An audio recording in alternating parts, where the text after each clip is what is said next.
to the House-passed funding legislation. So that's pending.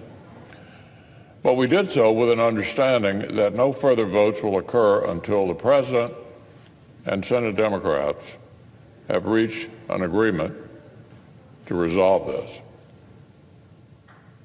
Let me say that again. We push the pause button until the President, from whom we will need a signature, and Senate Democrats, from whom we will need votes, reach an agreement.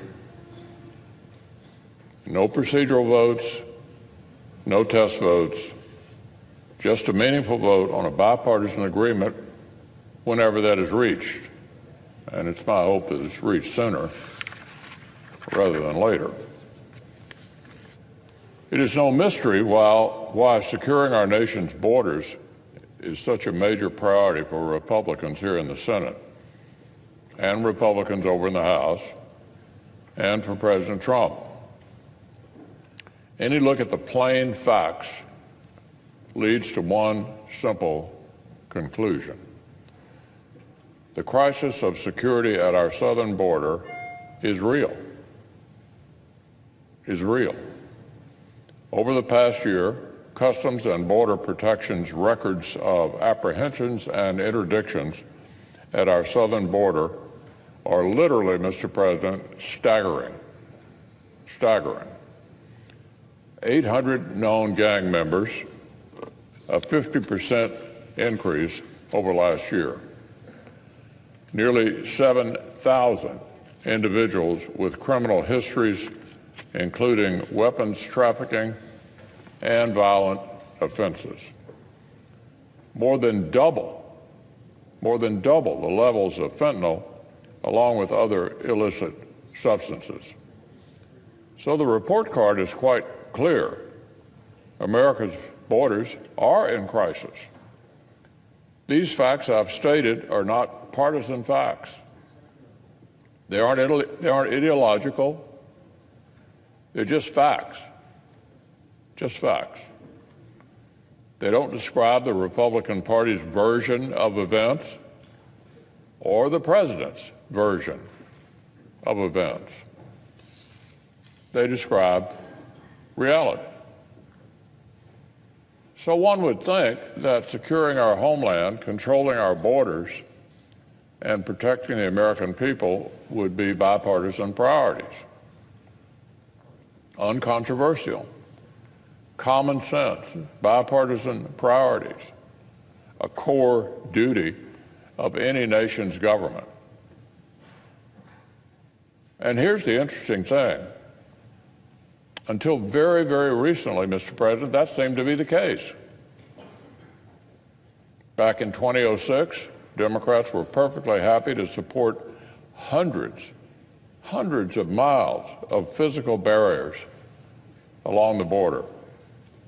26 Democrats voted for the bill, including then Senator Obama, then Senator Clinton, and my good friend, the current Democratic leader from New York. But what about more recently? Earlier this year, Mr. President, the Democratic leader offered $25 billion for physical barriers in his negotiations with the president. 5 times as much as the White House is reasonably requesting right now. And that was just earlier this year. Republicans in the House and in the Senate believe the House's provision for $5 billion in border funding plus additional disaster funding was completely reasonable. I was glad to vote to advance that legislation yesterday. My colleagues and I are proud to stand with the American people on this subject for the safety of American families and the health and security of our communities. But this time, Democrats have rejected that reasonable request. They've refused to meet President Trump halfway and provide even one-fifth of the resources for the border they were willing to provide just a few months ago.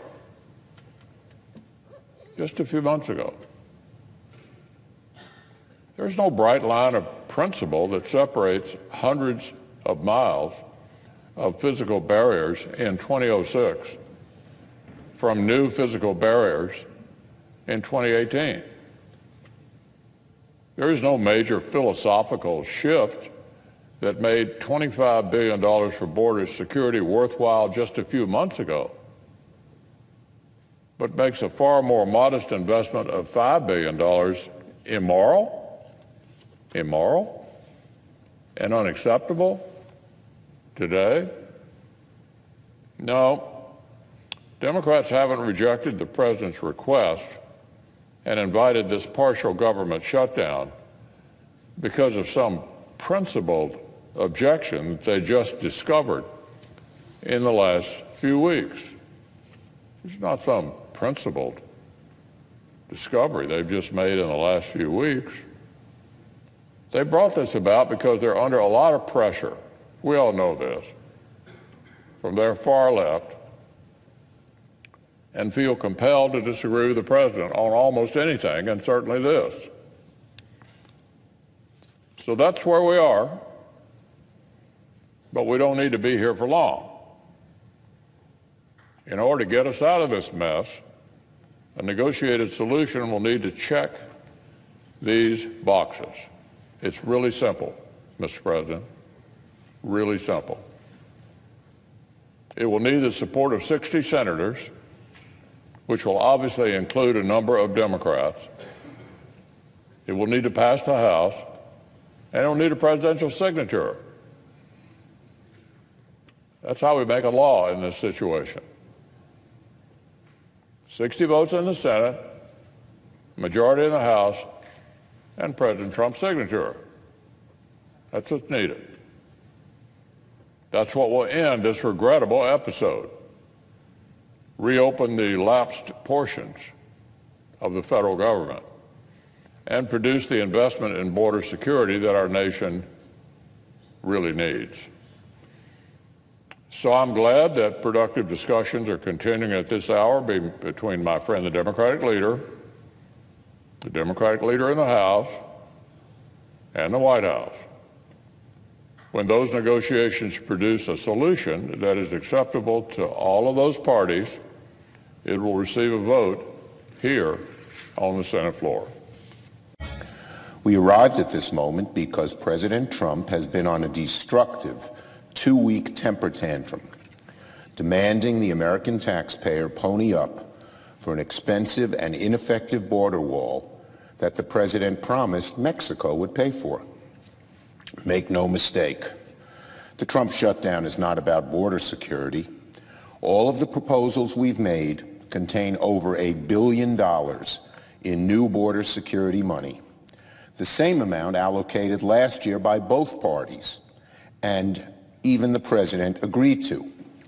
And the Trump administration has barely even spent any of the border security money from last year. So the Trump shutdown isn't over border security. It's because President Trump is demanding billions of dollars for an expensive, ineffective wall that the majority of Americans don't support. Let me remind you, the president called for a shutdown no less than 25 times. He's wanted one for months.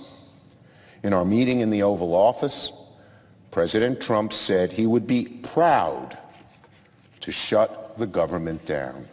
Imagine saying he'd be proud to shut the government down. Even Rush Limbaugh, one of the biggest supporters of the president, said it was a Trump shutdown, that he caused it.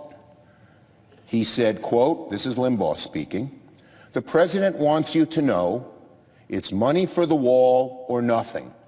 And if it's nothing, he shuts it down."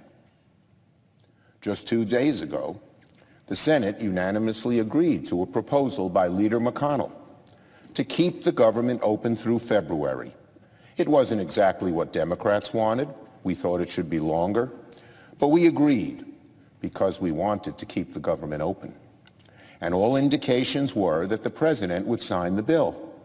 But President Trump, beholden to the far, far right, unwilling to shoulder even the slightest critique from Rush Limbaugh or Laura Ingraham, changed his mind on the bipartisan Senate bill, passed unanimously by all Republicans and all Democrats in this chamber, and he sent his House allies off to tilt at windmills. Everyone knew yesterday, long before the House vote, that the president's wall lacked 60 votes in the Senate. It is proven to lack even 50 votes.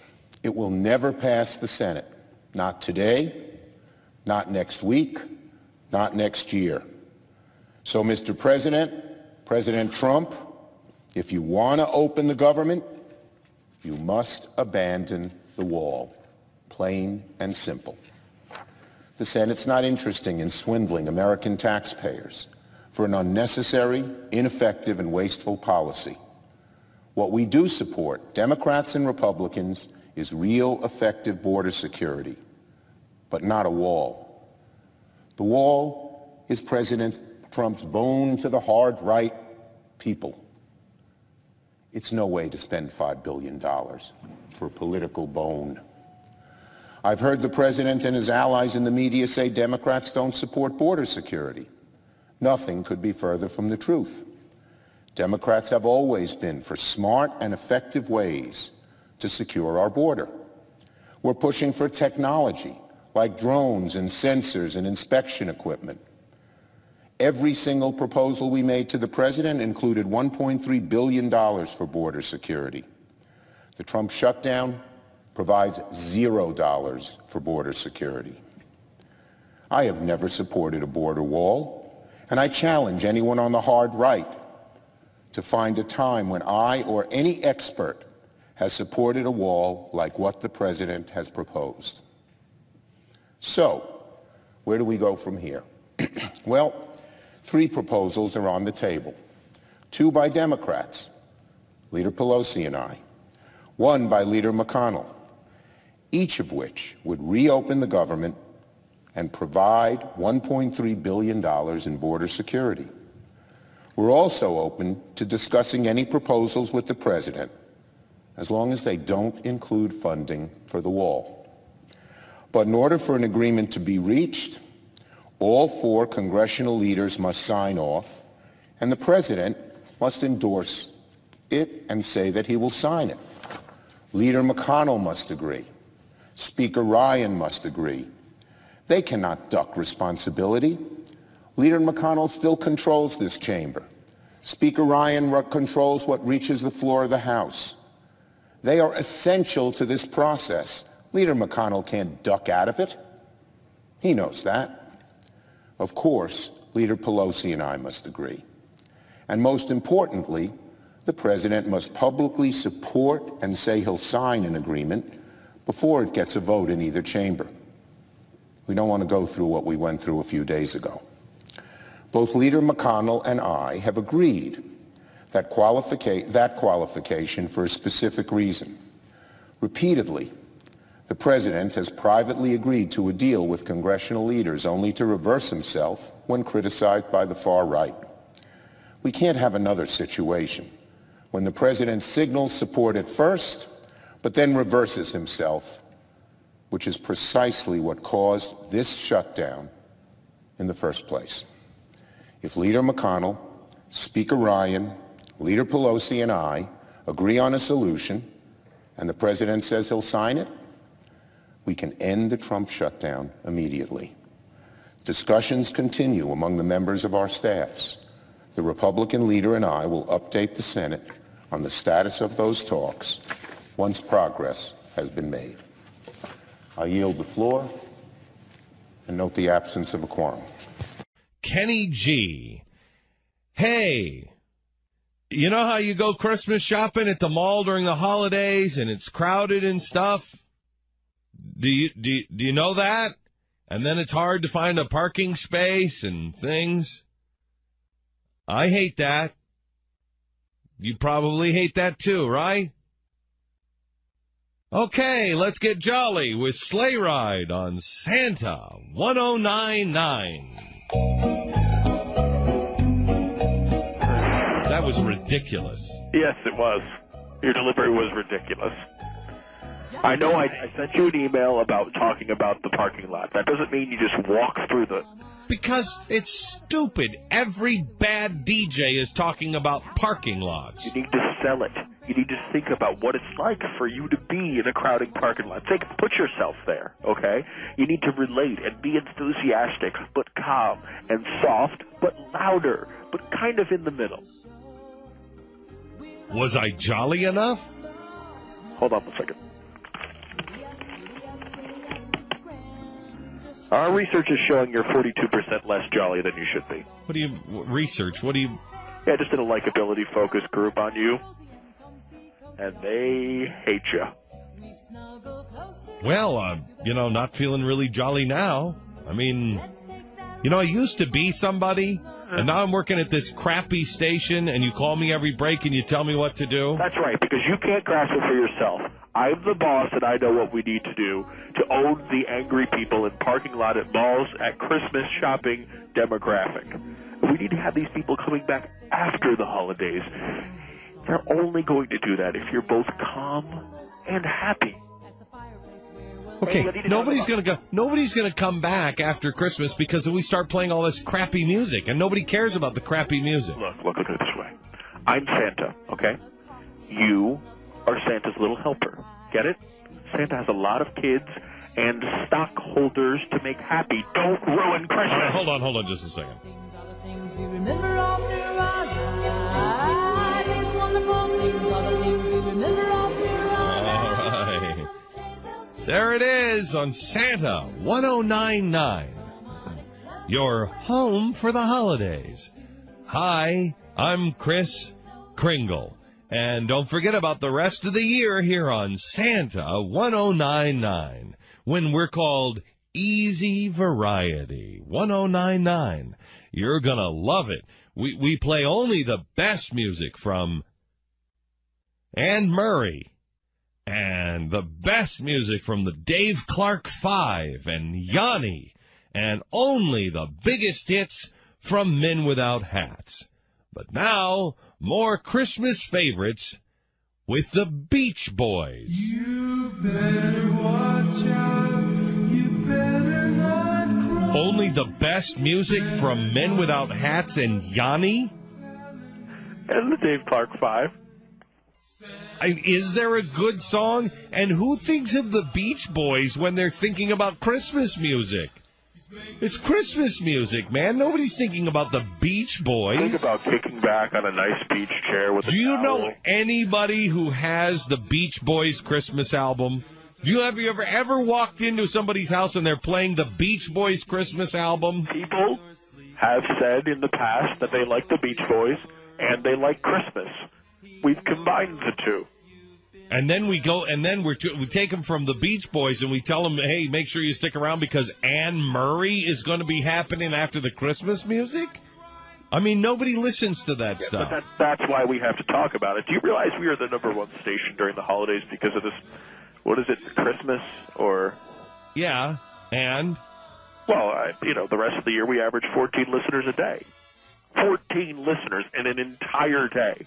I mean, and those are the ones that are stuck in an elevator at work or on drugs in a dentist chair. No one listens. All right, so you think maybe there's a possibility that's because we're playing the Dave Clark 5? No, our research shows that people aren't familiar with our product. That's because we change slogans every frickin' holiday. We're Santa 1099, Thanksgiving 1099, Easter Bunny 1099. I mean, who listens to Easter music? Is there even such a thing as Easter music? Our research shows that Peter Cottontail tests well with our women 7 to 12 years old audience. Let me ask you, how about Kwanzaa 1099? How do you explain that? We're the whitest radio. Dave Clark 5.